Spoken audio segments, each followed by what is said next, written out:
ये सऊदी अरब की अखबारों में लिखा गया, जज ने फैसला दिया कि बड़ा ज़ईफ़ुल उम्र है, छोटा कदरे जवान है, संभाल सकता है। अब बड़े से बाप की खिदमत छोटे को दी जाती है। जब जज ने फैसला दिया और फैसले का ऐलान हुआ, बड़ा जो था दाने मार मार कर अदालत में रोया। उस अदालत में हर कोई रोया, जज भी रोया और बड़ा रो के कहने लगा, अफसोस मेरे बुढ़ापे ने मुझसे मां की खिदमत। बंदगान ने खुदा, एक दिन मेरे आका अलैहिस्सलाम की आंखों में आंसू है। सहाबा इकराम तड़प गए, हमारे माँ बाप कुर्बान या रसूल अल्लाह, आप रोते हैं सल्लल्लाहु अलैहि वसल्लम। फरमाया, हाँ मेरे गुलामों, अभी मेरे रब ने एक पैगाम भेजा है। हुजूर क्या फरमाया रब ने? ओ मेरे मुस्तफा अलैहिस्सलाम के गुलामों, खुदा के लिए मेरे रसूल की ये हदीस ले। क्या फरमाता है रब? रब ने फरमाया, मेरे महबूब, तेरी उम्मत का जब कोई बूढ़ा आता है ना कब्र में मरने के बाद मेरे पास, जिसके बाल सफेद हो गए, कमर झुक गई, महबूब जब ये बूढ़ा आता है कब्र में, मुझे मेरी इज्जत की कसम इस बूढ़े को अजाब देते हुए मुझे रब को हया आती है। मेरे अजाब को हया आती है, मैं इस बूढ़े को अजाब दूं? और बदलाने खुदा, इसके सफेद बालों का रब हया करता है। आज हम इन बूढ़ों का हया क्यों नहीं करते? सैयदना उमर फारूक रज़ियल्लाहु ताला जमाना खिलाफत में बाजार में जा रहे हैं, सामने कोई बूढ़ा जा रहा था। अब बूढ़ा आदमी आस्ता चलता है, जवान तेज चलता है। सैयदना उमर फारूक रज़ियल्लाहु ताला बूढ़ा देखा, आप रुक गए। किसी ने पूछा, अमीरुल मोमिनीन क्यों रुक गए? कहा, देखा नहीं वो बूढ़ा जा रहा है। अर्ज किया, हुजूर वो तो यहूदी है। फरमाया, मैंने यहूदी का एहतराम नहीं किया, उसके सफेद बालों का हया किया। आज अपने वालिदैन का हया हमारी जिंदगियों में तो दूर की बात, मुआशरे के बूढ़ों का हया भी नहीं रहा। खुदा के लिए इन सफेद बालों का हया करो, अपनी मां का हया करो, अपने बाप का हया करो, अपने बड़ों का हया करो। और सुन लो मेरे रसूल का फरमान, तुम बड़ों का हया करो, तुम्हारी नस्लें तुम्हारा हया करें। लोगों, उलमा का हया करो, मशाइख का हया करो, बड़ों का हया करो, आने वाले लोग तुम्हारा हया करें। एक दिन सैयदना मूसा अलैहिस्सलाम अर्ज करने लगे। अर्ज किया, मौला एक सवाल है तेरी बारगाह में, मेरी रहनुमाई का। कहा, मूसा क्या पूछते हो? कहा, दुल्लानी अला रजुलिन हुवा रफीकी फिल जन्नह। मालिक एक रहनुमाई तो दे। कहा, मूसा पूछो। अर्ज किया, मौला इस दुनिया में रहते हैं तो दाएं बाएं कुर्ब व जवार में लोग रहते हैं, पड़ोसी और हमसाए होते हैं। जब जन्नत में जाएंगे उस जन्नत में भी पड़ोसी होंगे? कहा, मूसा हाँ हाँ जन्नत में भी पड़ोसी होंगे। कहा, मौला मैं तेरा पैगंबर मूसा, मेरा भी तो कोई हमसाया बनाया होगा? कहा, हाँ मूसा तेरा भी हमसाया है। अर्ज किया, मौला अगर मिलना चाहूं, देखना चाहूं, जन्नत में पड़ोसी जो मेरा बनेगा, इस दुनिया में मिलना चाहूं, मुझे मिला दे। फरमाया, हाँ मूसा मिल लो। मौला कहां जाऊं? कहा, वो फला जगह पे एक कसाब रहता है, गोश्त बेचने वाला कसाई, वो जन्नत में तेरा पड़ोसी हो। मूसा अलैहिस्सलाम तड़प के बोला, तेरे पैगंबर का पड़ोसी एक कसाब? देखो तो सही उसका अमल क्या है, जिस अमल ने उसे जन्नत में नबी का पड़ोसी बना दिया। मूसा अलैहिस्सलाम गए, उस कसाब को देखा, सारा दिन गोश्त काट काट के बेचता था। जब गोश्त बिका, शाम हुई, उसने खूबसूरत टुकड़ा गोश्त का संभाल रखा था, उसे लिया तो घर आया। मूसा अलैहिस्सलाम ने फरमाया, अगर तू पसंद करे तो मैं थोड़ी देर तेरे साथ रहना चाहता हूं, मेहमान हूं, अपने घर मुझे ठहरा लो थोड़ी देर। उसने कहा, मेरी खुश नसीबी, आप तशरीफ लाए। अभी तारफ नहीं कि ये हैं को। मूसा अलैहिस्सलाम अजनबी बन के उसके घर आए। वो घर आया, उसने वो गोश्त निकाला, हंडिया पे रखा, खाना बनाया। जब खाना तैयार हो गया, खुद नहीं खाया, चारपाई पे एक बुढ़िया ज़ईफुल उम्र खातून लेटी थी। उसने वो गोश्त बना हुआ खाना उस खातून को सहारा देके उठाया, बिठाया और लाकर खाना छोटे छोटे लुक़मे उस बुढ़िया के मुंह में दिए। और बात जगह लिखा है कि उस बुढ़िया के मुंह में दांत नहीं थे। वो अपने मुंह में डालता, चबाता, नरम करता और नरम करके उस खातून के मुंह में डाल देता। खातून का पेट भरा, सेर हुई, उसको पानी पिलाया, मुंह साफ किया, खाना खिलाया। जब उसका पेट भर गया, खुश हुई, उसने हाथ उठाए, उसने अर्ज किया, बारी ताला मेरा बेटा बड़ा वफादार है, बड़ी खिदमत करता है, मैं मां राजी हूं, मेरे बेटे का ये अमल बड़ा अच्छा है, मैं राजी हूं, मेरे बेटे की इस नेकी का सदका ऐ मालिक मेरे बेटे को अपने पैगंबर मूसा का जन्नत में हमसाया बना। इस मां ने दुआ दी, वो बंदा तड़प गया, अर्ज किया, मां कहां मैं गुनाहगार, कहां रब का नबी मूसा।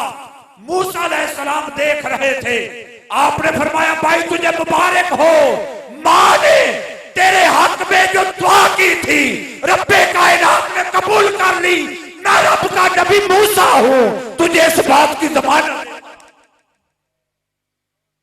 बंदगाने खुदा, वालिदैन की दुआ रब्बे कायनात के हुजूर कबूल होती है, और वालिदैन की खिदमत तुम्हें नबियों का पड़ोसी। मेरे आका अलैहिस्सलाम ने फरमाया, वालिद की दुआ औलाद के हक में रब कबूल करता। खुदा के लिए वालिदैन से दुआ लिया करो। मैं कराची में था, मेरे पास एक शख्स आया, मिलने वाला था, कहने लगा आप मेरे घर चले, मैंने दुआ करवानी है, कोई मामला है। मैंने कहा इसकी कोई परेशानी होगी, चलते हैं थोड़ी देर, दिलजोई करते हैं। घर गया, तीसरे फ्लोर पे उसकी रहायश थी। लोगों, बात कहने को तो एक बंदे का वाकया है, मगर दर हकीकत ये हमारे मुआशरती रवैया है। जब उसके घर के घर बैठे, उसने कहा ये परेशानी है, ये परेशानी है, मेरे लिए दुआ करें। मैंने पूछा ये नीचे वाले फ्लोर पे कौन रहता है? उसने कहा हम 3 भाई हैं, तीनों का एक एक फ्लोर है। मैंने कहा वालिदैन में से कोई है? उसने कहा वालिद ग्रामी तो विसाल कर चुके, वालिदा हयात हैं। जब आप घर में इंटर हुए तो गेट से इंटर होते जो पहला कमरा था वहां वालिदा रहती है। मैंने कहा वालिदा से मिलते हो? उसने कहा हजरत क्या करें, वालिदा की बातों की समझ ही नहीं आती। ईद के दिन सलाम किया था, उसके बाद मिलने को दिल ही नहीं करता। नीचे भाई रहते हैं, उनसे को राब्ता वास्ता। उसने कहा हर कोई अपने अपने काम पे कभी कभी मिल लेते हैं महीनों बाद। मैंने कहा मेरे भाई, मेरे दोस्त नादान, तूने अपनी मां जिसको महीने गुजर गए ईद के दिन सलाम किया था, तेरी दुआ की फैक्ट्री है, तूने खुद अपनी दुआ बंद कर रखी है, मेरी दुआ तुझे क्या फायदा? क्या आज हमारे समाज में ये कुछ नहीं हो रहा? एक घर में रहने वाले भाई कई कई महीने एक दूसरे से बात, एक मां के पेट से पैदा होने वाले बहन भाई सालों गुजर जाते हैं सलाम, इससे ये झगड़ा, उससे ये झगड़ा। अगर कोई आ जाए दरमियान में सुलह कर लो तो हम कहते हैं नहीं हम सुलह करें। कोई आ जाए खैर का, आओ यार मिल लेते, नहीं नहीं मैं भी सुलह करूं, मैं मिलूं, मेरी इज्जत नहीं रहती।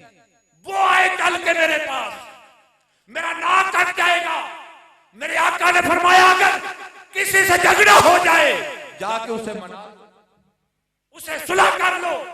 अगर जाने में तुम्हारी इज्जत पे हर्फ आए, क़यामत के दिन आ जाना इज्जत मोहम्मद मुस्तफा से ले जाना। ओ बंदगाने खुदा, कौन सी इज्जतें, कौन सी नाक, अल्लाह रसूल की सुनो, खुदा के लिए अपने रिश्तों को राजी करो। वासिफ कहते हैं, हजरत वासिफ अली वासिफ, कि अगर ताल्लुक रखना है तो झगड़ा किस बात, और अगर ताल्लुक नहीं रखना तो झगड़ा किस बात। जरा सोचो हमारे झगड़ों की बुनियाद क्या है। इल्ला माशा अल्लाह, झगड़े और थाने कचहरियां जहां आबाद हैं उनकी बुनियाद हमारा नफ्स है। तो मैं अर्ज कर रहा था, अरे बंदगाने खुदा, अपने वालिदैन को राजी करो, उनसे अच्छा सलूक करो। एक शख्स आया, अबू दाऊद शरीफ की रवायत, अर्ज किया बनी सलमा कबीला से है, अर्ज किया या रसूल अल्लाह सल्लल्लाहु अलैहि वसल्लम, क्या वालिदैन के विसाल के बाद, मरने के बाद भी हम पर कोई हक है? फरमाया सलातु अलैहिमा, हाँ हाँ, मरने के बाद भी उनका हक खत्म नहीं होता। हुजूर क्या करें? फरमाया जब मर जाएं, विसाल हो जाए, पहला हक ये उनकी तदफीन और जनाजे में शिरकत, फिर वस्तगफार लहुमा, उनके लिए जब तक सांस चले मगफरत की दुआ, उसके बाद मेरे आका अलैहिस्सलाम ने फरमाया उनके वादे पूरे करो, और फिर फरमाया लोगों उनके रिश्तों का हया करो। हजरत सैयदा खदीजातुल कुबरा रज़ियल्लाहु ताला अन्हा, जब उनका विसाल हो गया, विसाल के बाद आका अलैहिस्सलाम जब कभी बकरी ज़िबा करते तो सैयदा खदीजा की सहेलियों को गोश्त भेजते। इस रिश्ते का हया मेरा रसूल करता कि ये खदीजा की सहेलियां हैं, हुजूर जब मौका आता गोश्त भेजते, तोहफे भेजते। सैयदना अब्दुल्ला बिन उमर जा रहे थे, एक बूढ़ा देहाती मिला, आपने उसे अपने घोड़े पे सवार कर लिया, अपने घोड़े पे बिठाया, अपने सर की दस्तार उतारी, उस बूढ़े को दे। किसी ने कहा अब्दुल्ला बिन उमर ये देहाती आदमी है, गरीब, आपने जो घोड़े पे बिठाया ना, ये तो इसी पे राजी था, दस्तार क्यों इतनी महंगी दे दी? फरमाया इसलिए ये मेरे वालिद गिरामी उम्र फारूक के दोस्त हैं, वो रिश्तों का हया करते थे। अजीजान मोहतरम, आखिरी हदीस पेश कर रहा हूं, मेरी गुफ्तगू मुकम्मल हो, खुदा के लिए इस हदीस को रूह के कानों से। मेरे आका अलैहिस्सलातु वस्सलाम ने फरमाया वतोरदु अलल अंबियाए आमालुकुम, तुम्हारे आमाल, इससे पहले फरमाया तो बंदे के आमाल रब के हजूर पेश किए जाते हैं पीर और जुमेरात, यौमुल अस्नैन वल खमीस, हर पीर और जुमेरात के दिन बंदों के आमाल फरिश्ते लेकर रब की बारगाह में जाते हैं। यूं तो वो हर लम्हा देख रहा, मगर इन दिनों में आमाल फरिश्ते लेके जाते हैं, मौला बंदे ने ये किया है। एक शख्स आया हुजूर की बारगाह में, अर्ज किया या रसूल अल्लाह मेरे गुनाह बड़े हैं, माफी मिल सकती है? मेरे आका ने फरमाया कलमा पढ़ लो, ईमान कुफर के सारे गुनाह मिटा देता। उसने कलमा पढ़ा, मुसलमान हुआ। हुजूर मेरी माफी होगी? फरमाया पिछलों की माफी है, आइंदा ना करना। वो खुश होकर पलटा, 4 कदम चला, फिर आया, अर्ज किया या रसूल अल्लाह एक सवाल है सल्लल्लाहु अलैहि वसल्लम। हुजूर ने फरमाया पूछो। अर्ज किया या रसूल अल्लाह ये तो बताएं, मैं गुनाह करता था मेरा रब देखता था? जो मैंने गुनाह किए मेरा रब देखता था? फरमाया हाँ हाँ रब तो देखता है। जब उसने सुना ना कि रब देखता था, उसने ठंडी आह निकाल दी, जमीन पे बैठा और लेट गया। सहाबा भागे, से क्या हुआ? करीब गए तो उसकी रूह परवाज कर दी, यानी उसके दिल पे चोट लगी कि मैं गुनाह करता था, मेरा रब देखता था। उस रब के सामने कौन सा मुंह लेके जाऊं? ओ बंदगाने खुदा, आज हम गुनाह करते हैं, जरा गौर करो, वो गुनाह रब के हुजूर जा रहे। जब रब देखता होगा करीम, तो बंदे क्या कहता होगा? फिर मेरे आका अलैहिस्सलाम ने फरमाया उम्मतियों के गुनाह उनके नबियों को पेश किए जाते। याद करो हमारे आमाल नबी के सामने जाते होंगे, जब उन आमाल में सय्यात और नादानियां होती होंगी, हजूर के कल्ब अतहर पे क्या आमाल हजूर के सामने जाते हैं। फिर मेरे आका ने फरमाया, लोगों सुन लो, तुम्हारे आमाल कब्र में तुम्हारे वालिदैन को दिखाए जाते। बेटा बेटी औलाद जो कुछ अमाल करें, जुमे के दिन कब्र में उनके वालिदैन को दिखाया जाता है। ये है तुम्हारे बेटे के अमाल, ये है तुम्हारी बेटी के अमाल। वालिदैन अगर खुश हो, नेकियां देखे, हसनात देखे, मेरे आका अलैहिस्सलाम ने फरमाया खुश होते हैं नेकियां देखकर, हसनात देखकर। जब खुश होते हैं उनके चेहरों पे नूर बढ़ जाता है। ने फरमाया इनकी नेकियां देख के उनके चेहरे नूर से भर जाते हैं और चांद की तरह चमकने लग जाते हैं। और जब गुनाह देखते हैं तो उनकी तबीयत पे बोझ आता है कि हमारे बच्चे ये गुनाह कर रहे हैं। अब आका अलैहिस्सलाम ने फरमाया, फत्तकुल्लाह, गुनाह करने वाले अल्लाह से डर, वला तुज़ू मौताकुम, और कब्र में अपने वालिदैन को तकलीफ न पहुंचा। हम इस दुनिया में अमल करें, अमल नेक हो, वालिदैन कब्र में खुश होते हैं। अल्लाह ना करे अमल बुरा हो, वालिदैन के लिए कब्र में बोझ बढ़ता है, उनकी तबीयत पे बोझ आता है। बंदगाने खुदा, जब तक वालिदैन जिंदा थे हमने उनको सुख की सांस ना लेने दी। अब वो कब्र में चले गए, अब कब्र में भी उनकी रूह को सुकून नहीं है। खुदा के लिए जिंदगियां नेकी की तरफ लाओ, हसनात की तरफ लाओ, अल्लाह रसूल की फरमाबरदारी की तरफ लाओ, दीन और कुरान की तरफ लाओ, ताकि दुनिया में भी वालिदैन जो कोई देखे औलाद को नेक अमल करते, वालिदैन को दुआ दे, मुबारक दे, तुम्हारे बच्चे कितने अच्छे हैं, बड़े नेक और साले हैं। वालिदैन का सीना खुशी से फूल जाता। और जब वो कब्र में चले जाएं, हमारी हसनात जाएं, तो कब्र में उनकी रूह को खुशी मिले। वो बंदगाने खुदा, इस दुरूद से इरफानुल कुरान की नशिस्तों में आने वाले मेरे भाइयों, मेरी बहनों, जब कभी कब्र के करीब से गुजरो, वालिदैन के पास से, खानदान की कब्रों के पास से, मेरे आका अलैहिस्सलाम ने फरमाया उनको सलाम भी करो, उनके लिए दुआ भी करो। अफसोस आज हमें कब्रिस्तान में जाने का मौका नहीं मिलता, उनके पास बैठ के उनके लिए इसाले सवाब का मौका नहीं। और कभी करीब से गुजर जाएं तो खुदा की कसम, जिस तरह जिंदा को हम सलाम किए मिले बगैर गुजरे उसे तकलीफ होती है, कब्र में अगर कब्रिस्तान से गुजरते हुए कब्र वाले देखें, करीब से गुजर गया, हाल नहीं पूछा, सलाम नहीं किया, इसाले सवाब नहीं किया, जिस तरह जिंदा को तकलीफ होती है, इसी तरह कब्र वाले मुर्दे को तकलीफ होती है। और किसी शायर ने क्या तर्जुमानी की, शायर कहता है, बेरुके जो कभी इधर से गुजरे, कब्रिस्तान के पास से गुजरे और रुके ना, तो शायर कहता है बेरुके जो कभी इधर से गुजरे, तीर पे तीर जिगर से गुजरे। बेरुके जो कभी इधर से गुजरे, तीर पे तीर जिगर से गुजरे। क्यों भूल जाते हैं लोग अपनी शफीक हस्तियों को कि ना थे कभी नजर से गुजरे।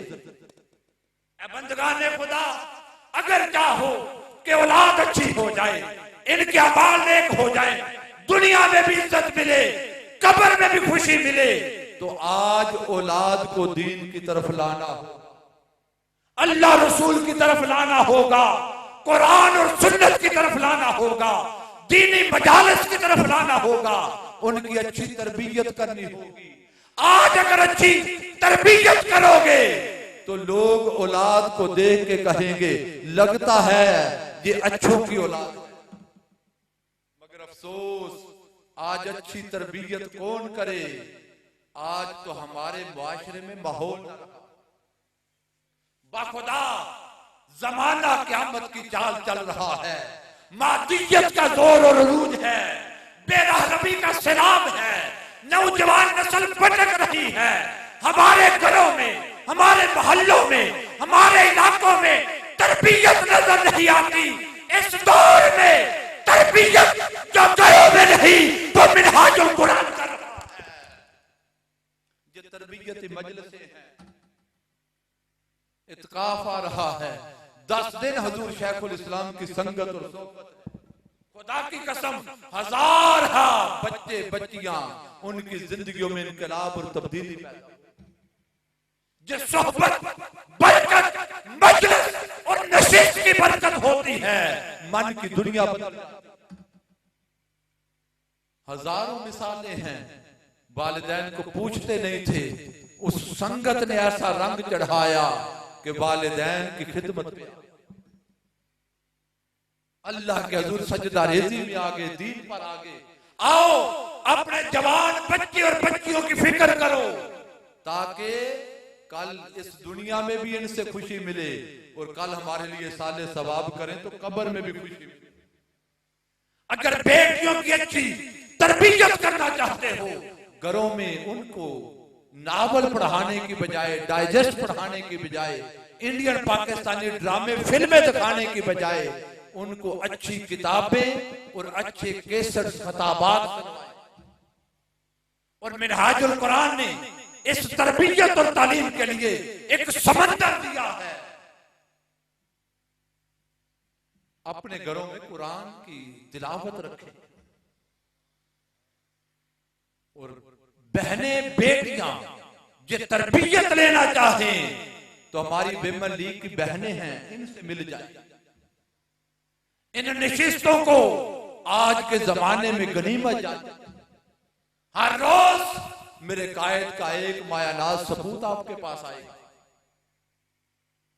और आपको इस रमजान के नूरानी माहौल में अल्लाह रसूल की बातें।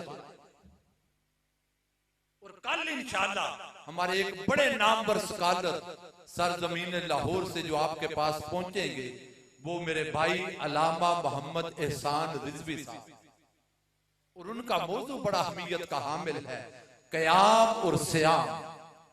रोजा क्या है, इसकी कदर कैसे करनी है, और इस रोजे में अल्लाह के हुज़ूर खड़ा होना, तरावी और तहज्जुद और रातों की इबादतों के क्या कैफ और मजे हैं। ये सुनना और समझना हो तो कल की नशिस्त में तशरीफ लाए। और अल्लाह खुश रखे हमारे हाजी रियाज साहब और इनके रफ़ाका और कारकुनान और मिनहाजुल कुरान के मेरे भाइयों और बहनों को इस मादियत के दौर में, जिन्होंने अल्लाह रसूल की इन मजलिसों को हमारे दिलों को गरमा। जवानों, यूथ लीग और एमएसएम से जुड़ जाओ, बुजुर्गों मिनहाजुल कुरान से जुड़ जाओ। खुदा की कसम, मिनहाजुल कुरान इस दौर की बड़ी, मिनहाजुल कुरान इस दौर की बड़ी नेमत है। मिनहाजुल कुरान की रफ़ाकत में आ जाओ कि गौसे पाक की गुलामी है। 2 मजलिसें आज हो गई, 3 रह गई। खुदा जाने जिंदगी वफा करे ना करे, अगली मजलिसें या अगला रमजान नसीब हो या ना हो। ये पुरनूर साते हैं, अपने ईमानों को जला दे। अल्लाह ताला हमें वालिदैन की खिदमत का हक अदा करने की तौफीक अता फरमाए। जिनके वालिदैन जिंदा हैं अल्लाह उनका साया सलामत रखे, जिनके वालिदैन विसाल कर चुके हैं रब्बे कायनात उनकी बरज़ख को ठंडा फरमाए, उनकी मगफरत फरमाए। और हमारे इस इज्तिमा में शरीक होने वाले तमाम भाइयों और बहनों को दारैन में अल्लाह ताला कुरान और साहबे कुरान की बरकतें और सोबत अता फरमाए। वमा अलैना इल्लल बलाग।